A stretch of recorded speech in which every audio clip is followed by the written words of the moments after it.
This is a Defocus Media production. Defocus Media, Optometry's #1 podcast, welcomes you to Eyecare Shenanigans, where doctors Jeff Fardink and Darryl Glover discuss the latest in eye care trends, news, research, and more.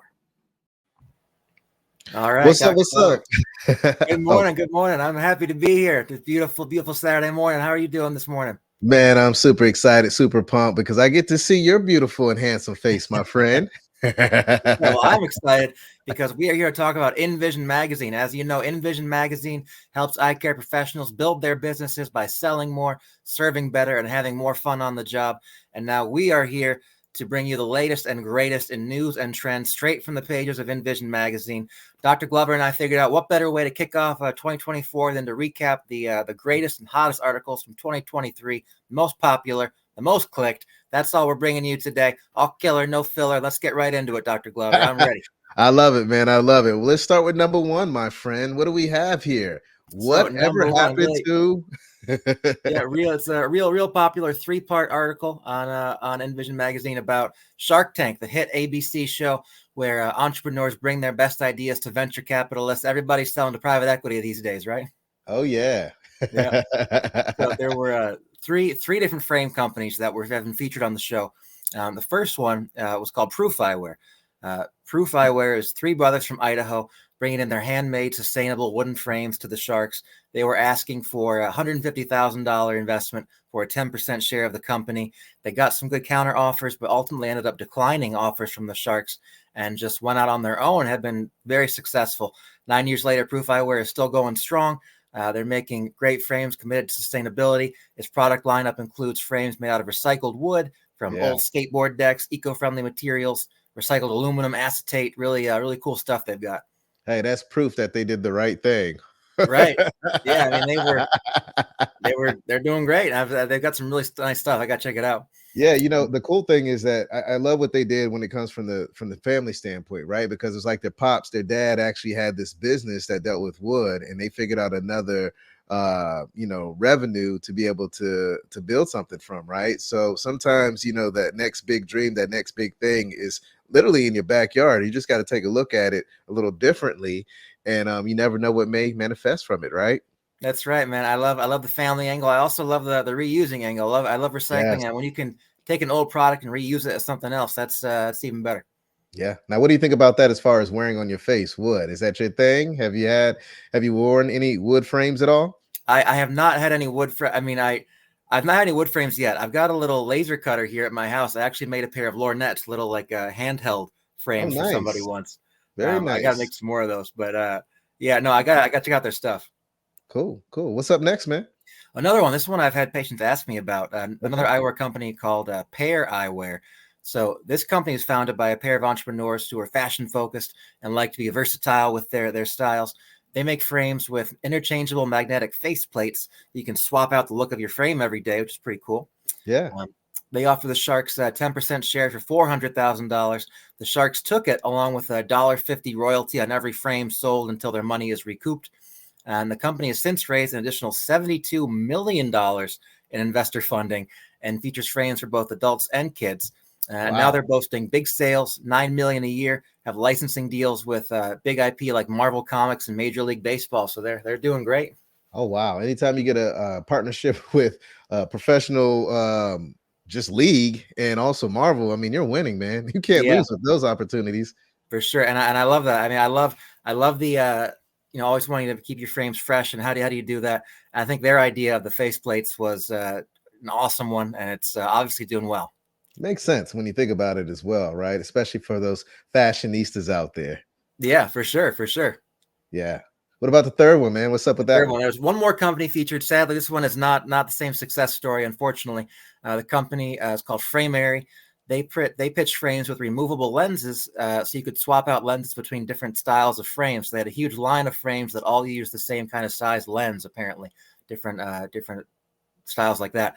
And they wanted $150,000 back in 2014 for a 4% share of the company. The Sharks did offer a deal, but the company decided to pass, went their own way. They had some success. They partnered with Hoya in 2017, got $1.2 million in investor funding and got their frames into some stores across the country, but they weren't ever able to gain traction with the interchangeable lens idea, and the company shuttered its doors back in 2018. So I remember when that frame line came out, they were very heavy on social media. They were really plugging into every platform that was out there. Sad to see that they are no longer here, but hey, that's business, right?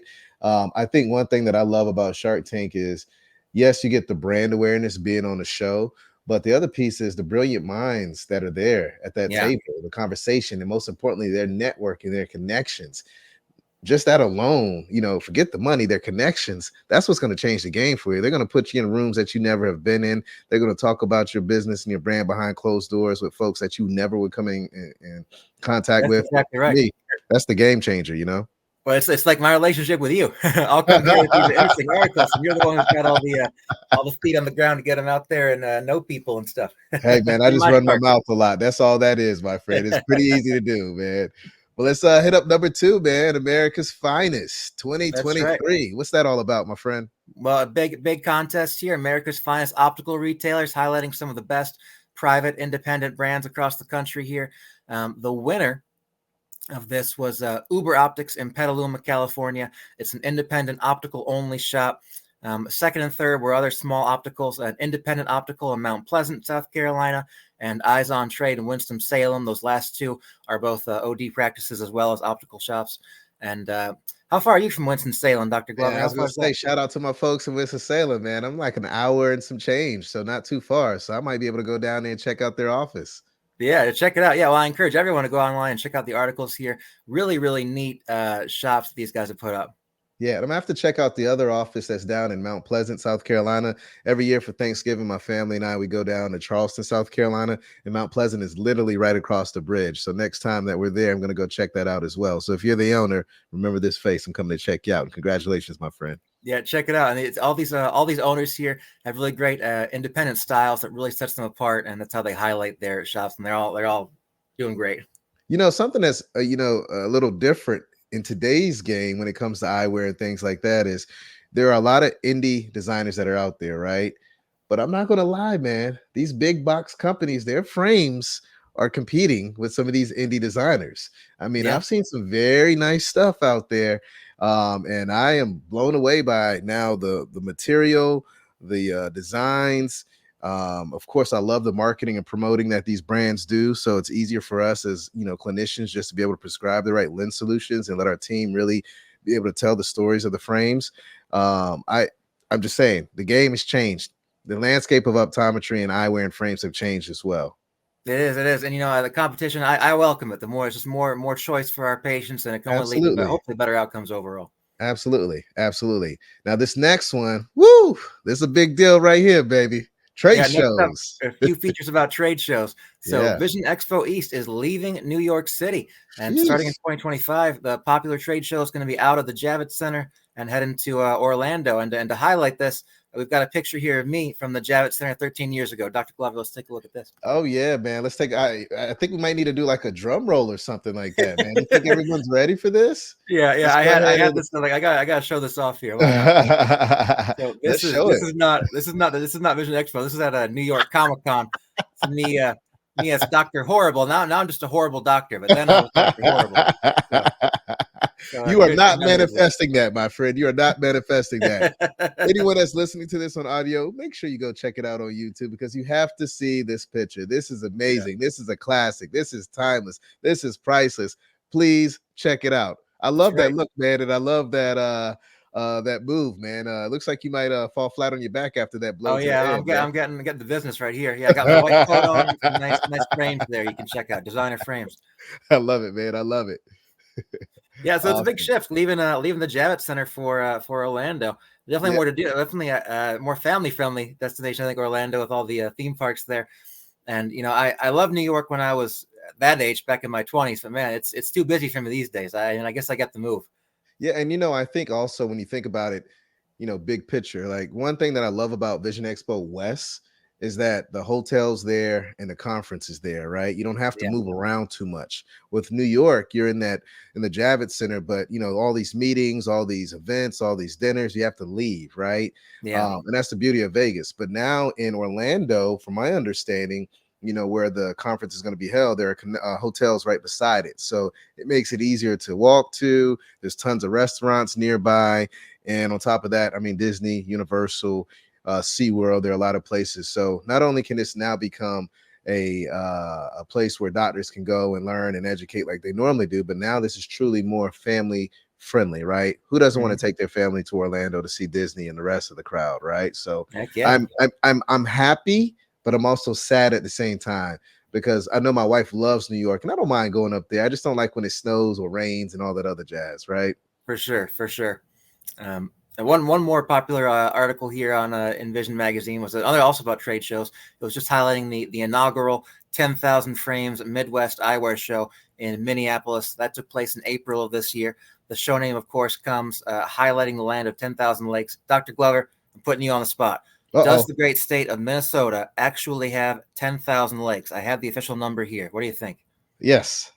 You're right. It does. In fact, it has 11,482 lakes. That's the official count in Minnesota. Nice. I feel like I've seen that somewhere. I don't know. Maybe because I've flown through that airport. Maybe I've seen it somewhere, or is it on their license plate? Oh, it's definitely a state motto, land of 10,000 lakes. And okay. Yeah, gotcha. My wife's family has a cabin at one of them, Pelican Lake, Nice. and just looking at the Google Maps of it, there's a lot of lakes. They're not kidding. Hey man, we got to get one of those named Fardink Lake, right? That's right. What we need to do next, man. Might already be one. Who knows? I love it, man. Well, what we got next here is one that I know everyone just kind of pumped their brakes on. They're like, "Oh, what's going on?" But this is something that happens day in and day out. But what's up next, my friend? Yeah, we got a couple articles here about some not so exciting things to talk about. First one up is a data breach. Luxottica had a big data breach affecting the information of 70 million customers. This was a previously undisclosed hack that occurred in 2021. The alleged hacker tried to sell the data in November of 22. Apparently, though, he had a philanthropic change of heart and just released it all for free in April and May of this year. The FBI has made arrests since, and the Italian Data Protection Authority has been notified. I don't know exactly what that means, but it sounds scary. So that's good news. I agree, man. But I'm thankful that we have these big companies that have the big dollars to make sure that they take care of everything, right? Because if not, it could be a different story. So yeah, shout absolutely. out to that team for cleaning things up and making the magic happen, right? Yeah, my wife works in big tech for a bank and a data company, and all this stuff with compliance. Man, it is a nightmare, and they do a lot to try to protect our data. So yeah, absolutely. Absolutely. What do we have up here next, my friend? FTC letters regarding Eyeglass Rule. That's right. Yeah, the FTC sent out 37 warning letters about the Eyeglass Rule. These letters were sent to practices that apparently were giving their patients a hard time about getting copies of their prescriptions. And this is a topic that makes me upset for a number of reasons. First of all, it's a tough issue. I understand wanting to keep patients in-house, not just for business reasons, but also a variety of medical and patient-first reasons. I hate to get back a spec check in my chair, and the glasses have come from, Lord knows where, China, Optical, and that's always a fun conversation. But actually, I had a patient come in once with progressives that were installed upside down in the frames. That was great. Oh my goodness! Yeah, he was not a mechanic or anything, too. That was fun. It's always a tough one, man. Always a tough. It is tough. And of course, I do support, of course, giving patients a copy of their prescription. I always give it to every single patient myself before they walk out the door. And I do encourage them to stay in house, of course. But it does irritate me, that this FTC targeting on these practices. I wonder, are they also targeting these online retailers that are selling glasses with dodgy prescriptions? I hope so. Yeah, I just wonder, what does this look like for other healthcare disciplinaries, right? What do they have to go through? Do they face the same troubles and hassles that we as optometrists have to deal with? I mean, it just feels like, number one, we're killing trees, right? I guess they could pull stuff online, but if they, physical copy, I mean, hey, that's more to the bottom line that's being taken away, right? But also It's just an additional step that we have to take every single day. When you add up all these steps throughout a day, throughout a week, throughout a month, throughout a quarter, throughout a year, that's several exams that you probably could have potentially have done, right? So it adds up, right? So it's just one of those things that I get it, but I don't get it, and I don't mind seeing it go away. Yeah, I'm with you. And we have another article coming up here about. We talked about this on Eyecare Shenanigans as well. The not a doctor bills. Man, this was wild, man. This was a hell of a story, and I'm just. This is one of those where we got to take our hat off to the AOA, the state societies, our fellow doctors that picked up the phone and called their legislators and just really, they put their money where their mouth is, and they showed up, they supported, they made the magic happen. And I'm super excited, not just for the doctors in Florida, but this was an opportunity for doctors all throughout the United States to come together and make an impact and make a change. And that's what I saw online. The power of social media is huge. I think that played a big role in actually getting this to go the right way, to be honest with you. I think social media, because I saw so many people talking about it and so many people supporting our fellow colleagues down in Florida. I agree. Yeah, there was definitely a lot of a big call to action, and that was definitely answered with a lot of boots on the ground, and to shut down these pushes to limit our ability to call ourselves doctors and physicians. There was some good news in the year. Most of the political news out of last year talked about scope of practice increasing. Wyoming, Mississippi, Virginia, Colorado all have laser privileges now. That's 10 states in total that have it. On the other side, California, Massachusetts, Texas, Wisconsin, North Carolina, and Florida all had these not a doctor bills come forward. It got the farthest in Florida, but like you said, thankfully it was quashed with a gubernatorial veto. So it didn't actually get anywhere, but still it's not a fun topic. Yeah, for sure, man. So, the not a doctor bills, the optometrist is a physician. Is an optometrist a physician in Florida? Just a lot of stuff to take in. But as optometrists, we got to stay abreast of what's cooking up and what's going on. So just, again, make sure you stay abreast of the latest and greatest news. You can always find that on Eyecare Shenanigans. That's But what we're also, here for. hey, that's what we're here for. But also make sure you partner with your state societies and the AOA and make that magic happen and support them and drop that money. All right. Makes a big difference. So what we got up next here, man, is onboarding new technology at a Cali practice. What is that all about? It's just a great interview with Dr. Margie Recalled. I encourage everyone to check it out. She's the owner of a Lifetime Optometric in Fresno, California. She talks about the importance of keeping your practice up to date with the latest and greatest technology, while also being practical about expenses. My key takeaways from her advice are: don't skimp on training your staff, and make sure you actually use the fancy toys you're buying, and you'll see rewards from them. And I completely agree with all that. It's easy to I'm guilty of it, to buy some nice equipment, even looking forward to it, and then it just sits there, you don't use it, so gotta be careful of that. Yeah, I love that. I think those two pieces of advice that you just gave from that article are huge. Your team is everything. I became everyone's favorite optometrist, not because of me, but because of my team, right? When a patient walks into the office, they are greeted and met with a big smile. When they see my technician, they see a technician that's knowledgeable and that represents me. That technician gives me all the right tools and resources to be successful when it comes to talking about that patient's problem when they come into the exam lane. When they come into that exam lane, I make the magic happen because of the work that my team has done before me. And when they leave that exam lane, when I provide those right solutions and they go to that optical and they see that eyewear consultant or they see that optician, they close the deal for us.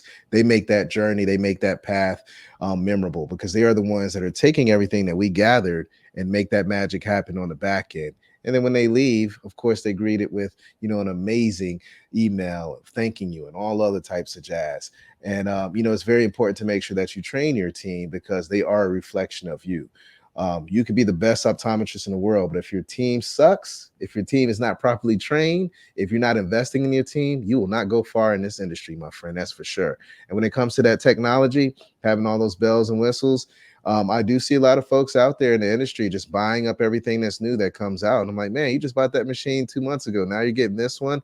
Like, how are you even paying that off? How are you making money? How are you trying to really build a niche or practice around whatever that machine is used for? So I get it. I like to have the latest and greatest iPhone, right? But when it comes to practice equipment, that's a little different, my friend. It is, and the stuff's expensive. It's great to want to invest in your practice and to get this equipment, but man, you've got to make sure that you're not over leveraging yourself. You actually pay for these things and you're actually going to use them. You can find yourself in trouble real fast. Absolutely. So next up, man, we got Georgia ophthalmologist fines. Woo! Yeah, this one is really interesting. There's an interesting, of course, I read all the articles thoroughly, but there's an interesting tidbit in this one that has just really gotten my gears turning here. I'm really excited to talk about this one. So, whistleblower leads to a Georgia ophthalmologist paying $1.85 million to settle fraudulent claims. Dr. Pandya was accused by the U.S. Attorney General's Office in North Carolina for billing the government for cataract surgeries and diagnostic tests that were not medically necessary, tests that were incomplete or of worthless value, and office visits mostly that did not provide value or the level of service claims, mostly cataract surgeries and capsulotomies. I do want to be clear that this was a settlement and not admission of guilt on behalf of Dr. Pandya. The government alleges that many of the tests that were ordered were not properly performed or were performed on a broken machine or were not interpreted in the medical record as required by Medicare. But the really interesting part here, the part that really I think is the best part of this article, is that the lawsuit was filed by Laura Dildine, a former employee of Pandya Practice Group, under the qui tam or whistleblower provision of the False Claims Act. And the False Claims Act authorizes private parties to sue for false claims on behalf of the United States government, so the government can retain that money. But the claims, this entitles, if you sue on behalf of the government like this, you are entitled up to 30% of the monies recovered. So this employee is entitled up to $550,000 of this settlement. Isn't that incredible? That's wild. I wonder if Yeah, she I had knew no that idea prior about to that. even going forward with this information that she knew about. That's Yeah, wild, man. that's insane. Yeah. So if you find out someone's defrauding the government and you bring that information forward, you're entitled to a chunk of that cash that's recovered, which is just nuts. Wow. Never Yeah. knew that. You just Me put me on the neither. Me game, my neither, man. friend. I appreciate that. Yeah, But it's not too happy about North Carolina. You stayed in North Carolina, right? I think it was Georgia Oh, actually. it's Georgia. Okay. Okay. All right. Gotcha. All right. Well, let's go to the next one, man. We're kind It of was Georgia. we're, Sorry, it was the Northern District of Georgia. I ah, apologize if I said North Carolina. It was gotcha. Georgia though. Gotcha. We're kind of on a theme now, right? Of scammers. So what's up with this eyewear That's right. scammer? What's going on here? Well, that's the next one. That's the next one. Yeah, there's a notorious eyewear scammer pleads guilty to fraud. Mr. Vitaly Borker. That's a great name. As Dr. Fardink here, I've got to love the name Mr. Borker. Operated eyeglassesdepot.com. It's a site that claims to sell new designer eyewear and fix broken eyewear that patients could mail in. Apparently, only counterfeit or used eyewear was actually sold, and of the frames that were sent in to be fixed, most of them were just returned without anything actually being done to them. And he pled guilty of a wire fraud and could get 20 years in prison. Wow.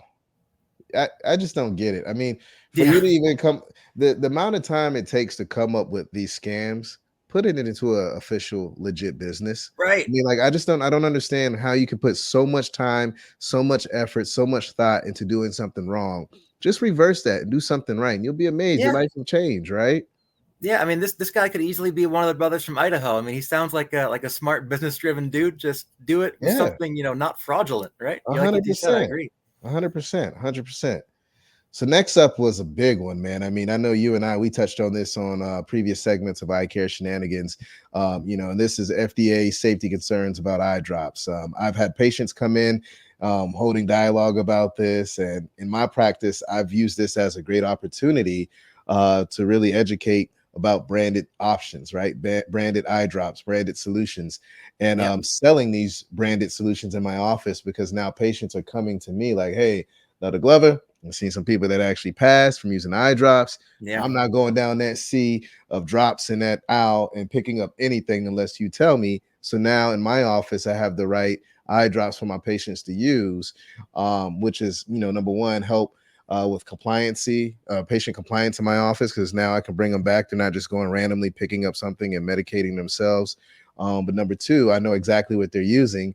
And I can actually tell them the proper drop for the type of dryness that the patient may have. So it's been a game changer for me. I've actually used this as an opportunity to enhance patient care. Yeah, I agree. I mean, it's great when you can try to find some good actionable things to go forward with off of a tragedy like this. These contaminated eye drops that came from a small Indian company. It led to 81 Pseudomonas infections that are documented, 14 cases of vision loss, 4 enucleations, and 4 deaths. So certainly it's scary stuff. Very scary, man. I'm glad that things are changing, and drops are being pulled off the shelves, and there's more eyes on this than ever, I'm pretty sure. So I feel like we're in a good place when it comes to eye drops and eye care. I agree. There were some other eye drop articles too that were highlighted by Invision last year. Not as scary stuff. Just the FDA sending warning letters out to CVS, recommended pulling various brands of eye drops that contain silver in various forms. Silver, as we know, of course, has great antimicrobial properties. It's also good against vampires and werewolves. But silver's mostly used, say, on coatings and toilets and restroom handles, things like that. Actually, using it in a biological agent. We're not really sure about how safe that can be on the eye. So that's why those were pulled. My question is, how does this stuff even get on the shelf? I mean, I just don't get it. It's a good question, man. It's a good question, especially in big stores like CVS. I don't understand. Yeah, CVS is not a joke. It's pretty large, my friend. Yeah, a lot of money. I mean, I had no idea.